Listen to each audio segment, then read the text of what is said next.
pick up your suitcase. For the next 5 minutes, we are going to visit a place nearly 10,000 miles away from the U.S., a place in the southern hemisphere, bordered by South Africa and Mozambique, a place where the king still rules, and one of the last absolute monarchs in the world. This is Swaziland, and this is 2016. One of the first things you notice are the beautiful green rolling hills. Swaziland is comparable in size to the state of New Jersey and boasts mountains, rolling hills, rivers, and wildlife. Swaziland has a rich culture with strong traditions. Music and dance are common at ceremonies and events, with the Sibaka dance as one of the most popular. Dancers perform high kicks while drummers beat the drums. Listen for a moment to the sound of this lively music and dance.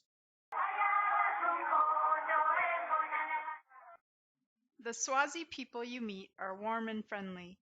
They speak Siswati as their first language, however many speak English as well. Many are religious, with Christianity as the predominant religion.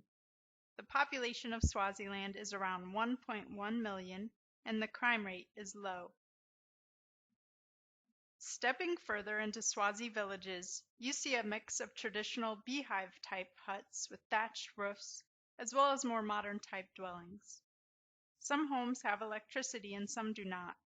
Most rural homes do not have running water inside, but rather a tap somewhere on the property.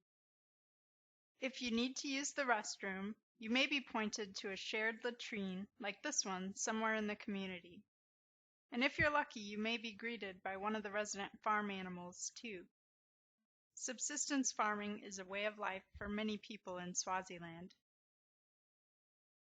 In fact, the Food and Agriculture Organization of the United Nations states that over 70% of the population relies on such small farms or community gardens for their livelihood.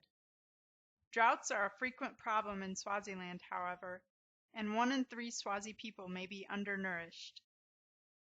As a result, curriculum in schools often includes classes about farming and agriculture. Common crops in Swaziland are maize, sorghum, beans, groundnuts, and sweet potatoes. A standard meal includes rice, lipalashi or samp, which are 2 corn-based staples, with stewed vegetables on top.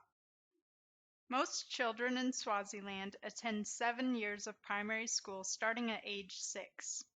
Secondary school is designed for students aged 14 to 19.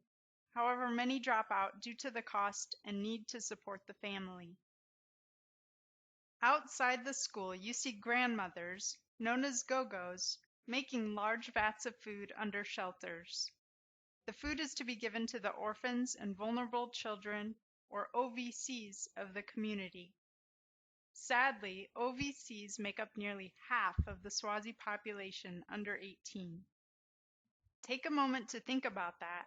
Nearly half of the kids in Swaziland are orphaned or vulnerable to losing their parents. This is due in large part to the country's struggle with HIV/AIDS, which has been devastating the population since the 1990s. While the magnitude of the HIV crisis may not be immediately visible to visitors, the statistics are startling. Swaziland is known to have the highest prevalence of HIV in the world, where 27%, or nearly 1 in 3 people, are infected with HIV.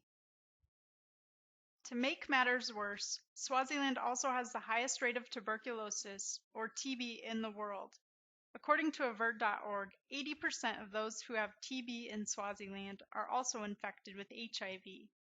Since TB can easily take over the weakened immune systems of those with HIV, the effects on the population are devastating. Life expectancy in Swaziland stands at a mere 49 years, one of the lowest in the world. The age group most affected by HIV are those currently in their 30s. While this age group should be playing a large role in the workforce and simultaneously raising a new generation, they are instead facing illness and death. Sadly, this is carving a hole near the center of the population, compounding the poverty rate, and inevitably leaving the greatest impact on children. Over a third of the Swazi population is under the age of 14, and many are being raised through the community rather than their parents. The good news is that the government and others around the world are recognizing the problem. HIV testing and TB screening have been made more widely available at health facilities. Organizations such as Doctors Without Borders are helping to provide care and to prevent transmission of HIV from mothers to children. Organizations such as the Peace Corps are assisting the clinics and home care providers to educate people and provide access to medications.